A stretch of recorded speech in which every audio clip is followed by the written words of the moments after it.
Okay, special edition of the Suburban Ford 7 Sports Cave. It's not often that we start with a shot of the Detroit Titans, but today it is warranted because we are happy to welcome to the cave for the first time one of the legends of Detroit Titans lore. Reggie Hall is in the house, and you probably don't know Reggie, but so many people around this town do, and we're going to get to you in a minute, but yes. Reggie gets the spotlight first. Titan Reg on Twitter. You've been a producer in this town for more than 30 years. Yep. You're making your TV debut on this date. Mark it down on your calendar. More or less, yeah. It's good to have you here. Thanks, Dave thanks, Burkett Tom. from the Free Press is here. Your thoughts, my man, as you make the debut?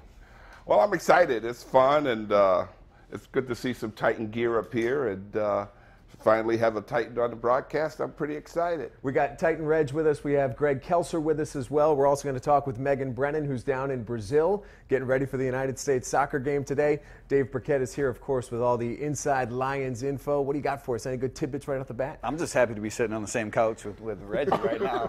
Let's be honest about that. It's not often that you're surrounded by legend, right? So you got to soak it in. I had mini camps over summer. All those guys are off on summer. They're all Reggie Bush, getting married.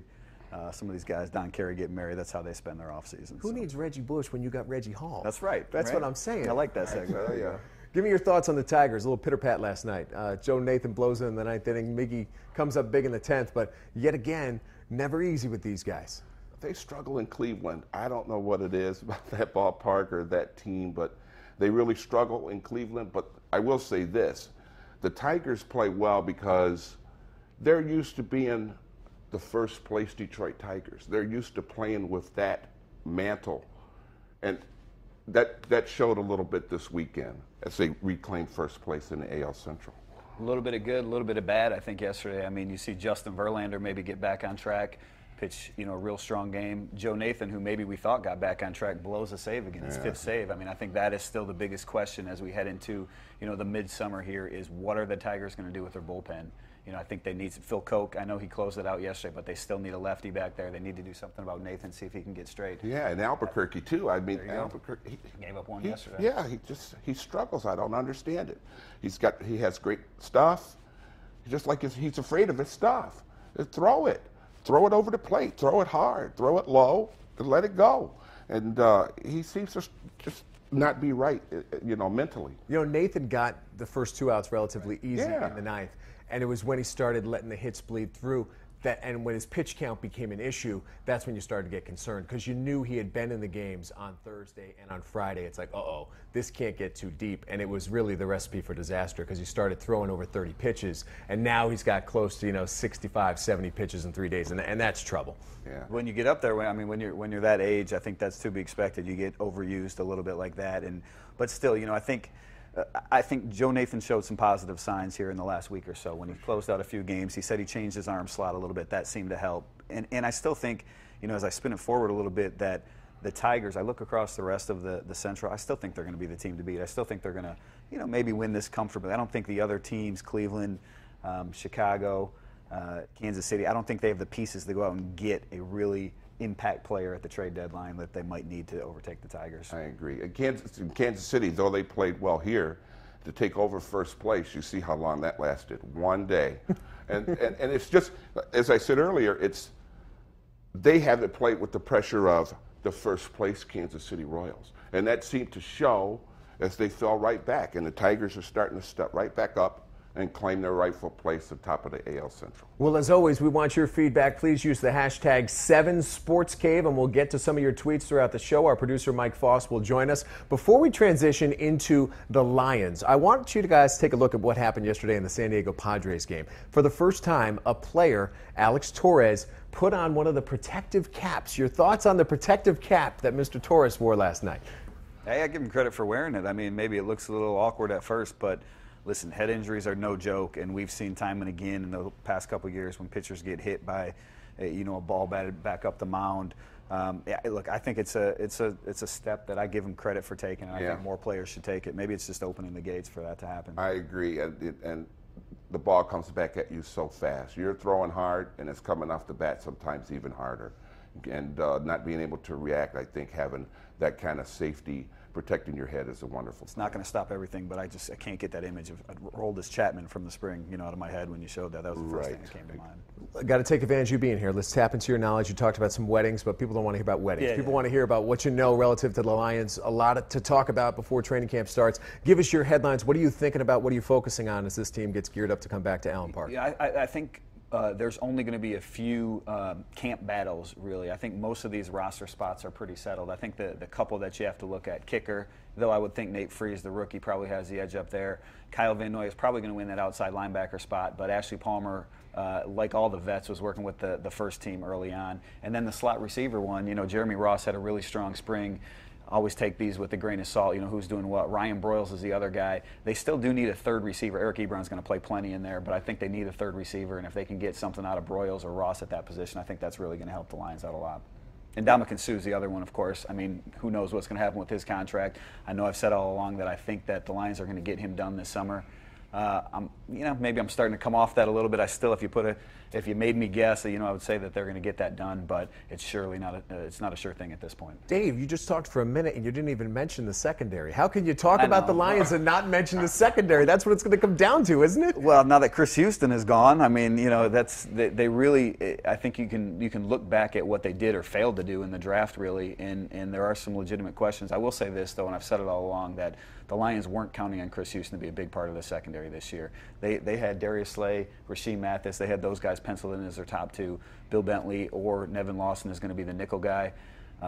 Look, there's just not a whole lot out there right now. I know Brandon Flowers got released. I know Terrell Thomas. They kicked the tires on him a little bit. Neither one of those guys is a difference maker. So could they make a move there? Maybe, but I just don't think it's going to have a big impact on it's going to have to come from forward. within. I think his talent's just going to have to step up. If I'm tired of hearing about how these guys think they can play. I want to see them get on the field and prove that they can play. That's an opinion shared by a lot of Lions fans. Well, we're just getting started here on the Suburban Ford 7 Sports Cave. Titan Reggie Hall is with us. Dave Burkett from the Free Press. When we come back, we're going to talk some World Cup because we've got our digital reporter Meghan Brennan down in Brazil. We'll talk U.S. as they get set for Portugal. Stay with us. We're here till 11:30 on the Suburban Ford 7 Sports Cave. We're coming right back. The Suburban Ford 7 Sports Cave is powered by Suburban Ford of Sterling Heights, Michigan's largest dealer. Visit us at SaveOnCars.net. Welcome back to the Suburban Ford 7 Sports Cave. Happy to be with you today. Reggie Hall joining us alongside Dave Burkett from the Free Press. I am Tom Lydon. And have you guys been sucked into this World Cup action? I've found it to be pretty entertaining. A little bit. I can only watch so much of it, but I do. I'm patriotic. Got to watch a little bit of it, right? Same here. I'm patriotic also, and looking forward for a USA win today. All right, well, we have the United States playing Portugal today, and we spent the big bucks. Or maybe we didn't. Maybe she did it on her own. But our digital producer, Meghan Brennan, is down in Brazil getting set to watch today's game between the United States and Portugal. Set the scene for us, Meghan. What's it like down there live? Boa tarde, guys. That means good afternoon. And it is madness down here. It is so much fun. There's a reason that they say this is the world's largest sporting event.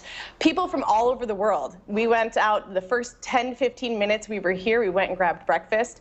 We met fans from Australia, Germany, the Netherlands. You walk one block and you hear one language. You walk another block and you hear another. It's super exciting to be a part of it.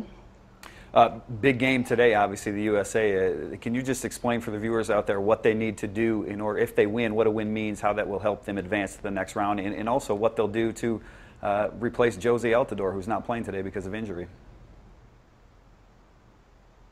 Oh, that's a terrible time to lose her, because that was a good question.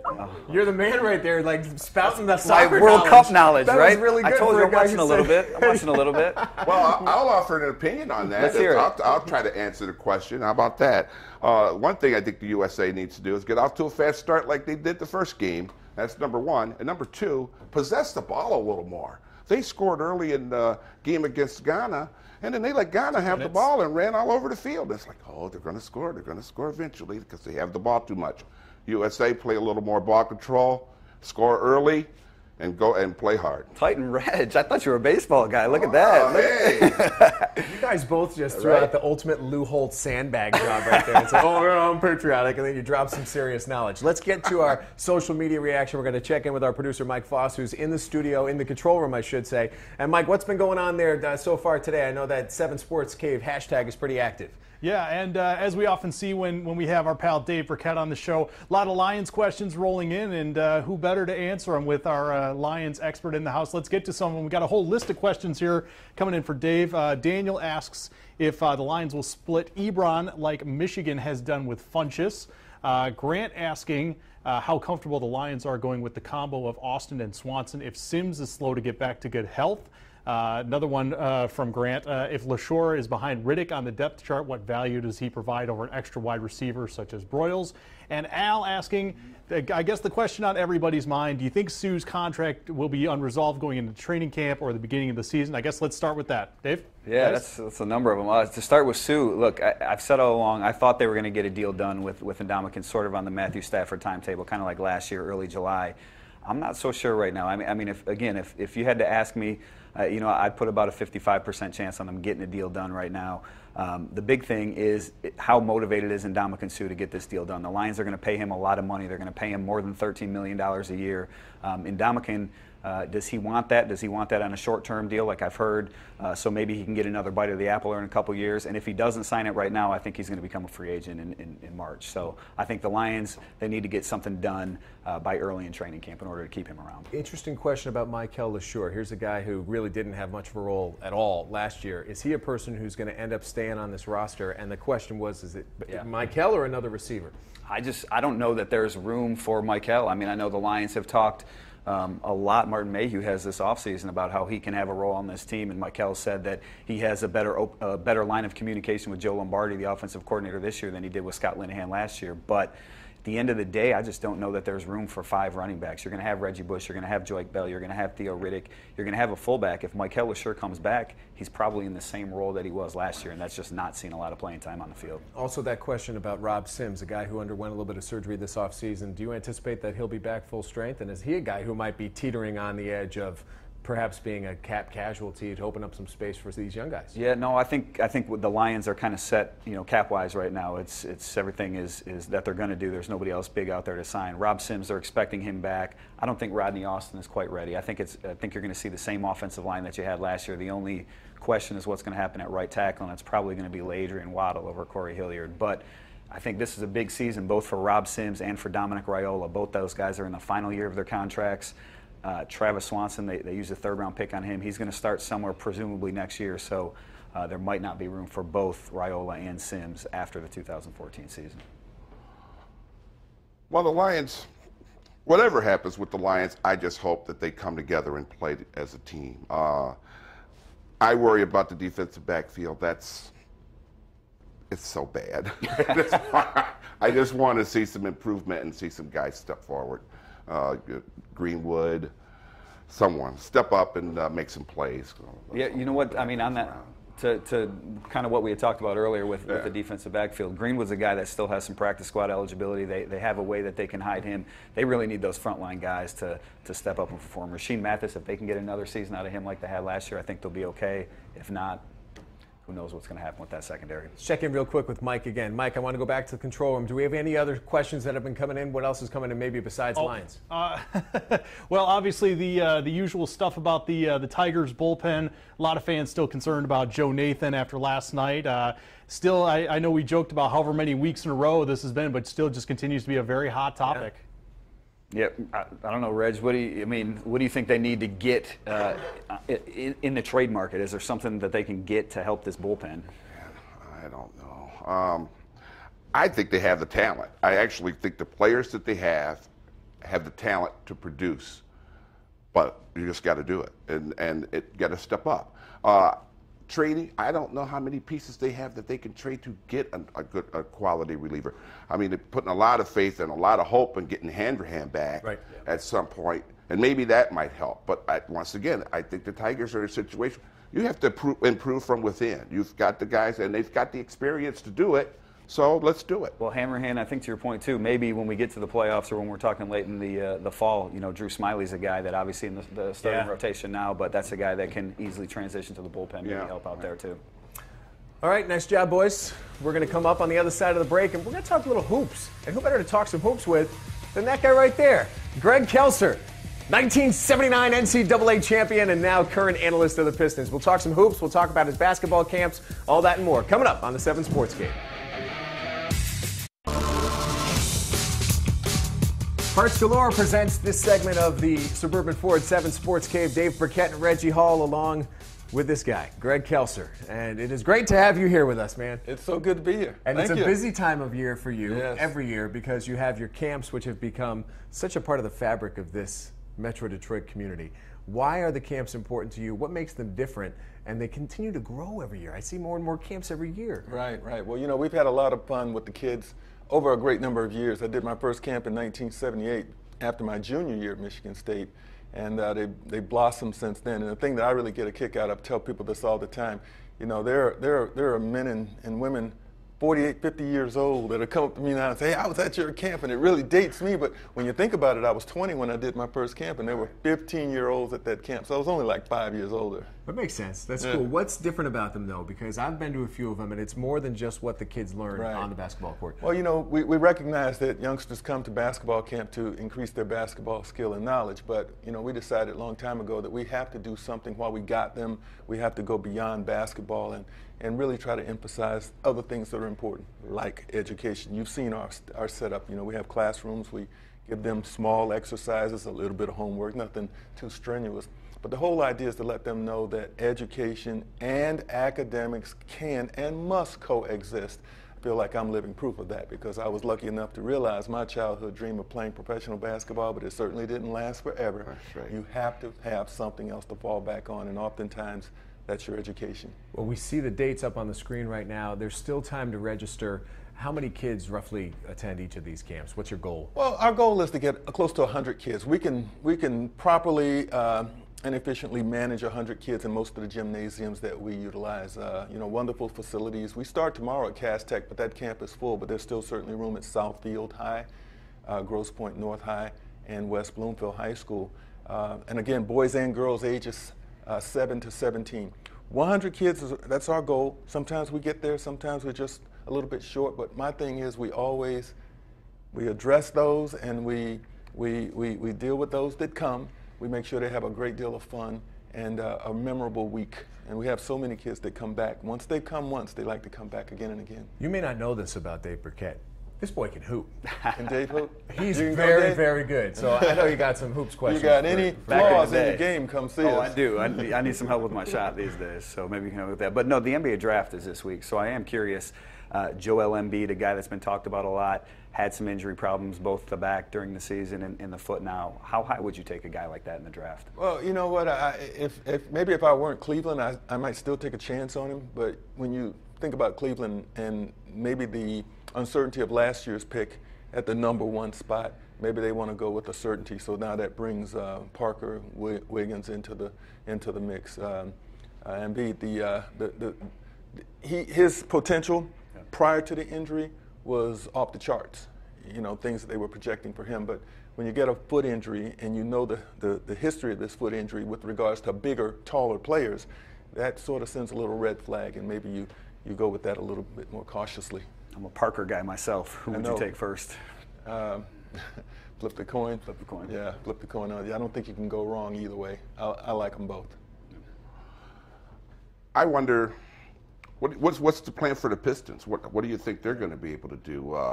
Number one, not having a first-round draft choice, that's going to really hurt, and I don't think you're going to be able to get a great player at 38. But they have talent there. They should be able to, you know, maybe step up in the Eastern Conference. Reg, I like the comment you made in the segment prior to this, improve from within.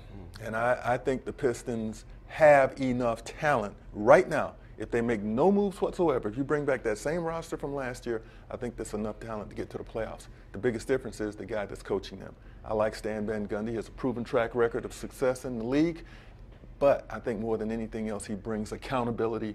He will hold guys responsible. He will challenge them, and he's got the hammer to do it now with, you know, the role of head coach and president. So they'll get, you know, a decent player. When you're picking in the 30s, obviously you go for the best player available. You don't have the luxury of picking for need. But I think that having Stan Van Gundy leading the guys now from a position of strength is going to be the biggest improvement. All right, we got about 30 seconds. My big question about the Pistons is this. Stan said nobody's untouchable. That, in my mind, even includes a Greg Monroe, who's facing that situation contractually. What would you do if you were in charge and you had to deal with the Greg Monroe situation? Try and keep him.